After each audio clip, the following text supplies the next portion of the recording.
Maligayang buwan ng mga puso.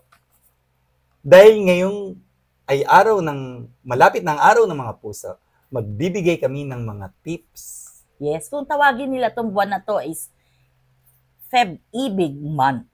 Dahil February, pag-ibig niyan. Allow us to give you tips for husbands and wives. Sige nga, Dad, ikaw nga mag-start. Use endearing words often. Words of affirmation like, I love you.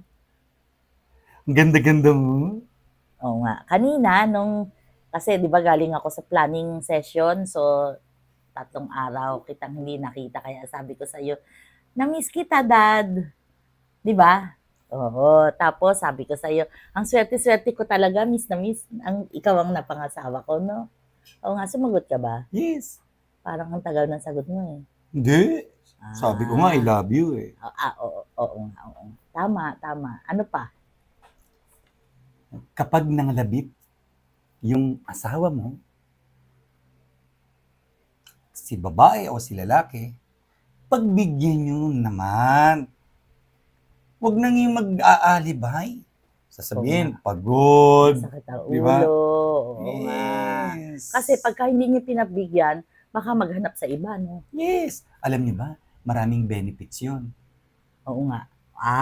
Magaling tayo sa benefits na yan. Diba? Ano bang benefits sa pagtatalik ng mag-asawa? Kapag narating nyo na ang rurok, nagre-release ng endorphin ang ating katawan.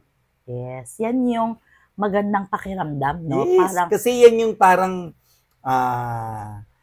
wala kang mararamdaman, ba? No? For pain. Parang gamot sa pain. Yes. O kaya kapag merong nangyari sa inyo kagabi, pagkagising sa umaga, parang ang saya ninyo yung dalawa. Talaga. At alam niyo ba, pansinin ninyo, pagdating ng umaga, maganda ang inyong pag-poop. Kasali yun? Yes! Okay. Yes. At saka isa pa, kapag pinagbibigyan ng asawa, hindi siya candidate sa prostate cancer. Yes, no? oo. Kaya hindi ka candidate, no, Dad? Hindi pa. Hindi ka candidate.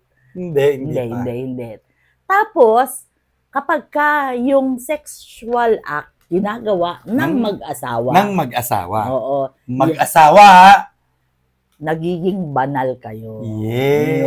Yun ang gift ng marriage. Yes. Gift ng marriage. Kaya nga naman, wag natin patagalin itong video na to. Yes. Umpisa na natin, no? Oo. Okay. Sige. Okay. Maligayang buwan ng mga puso. God bless us all.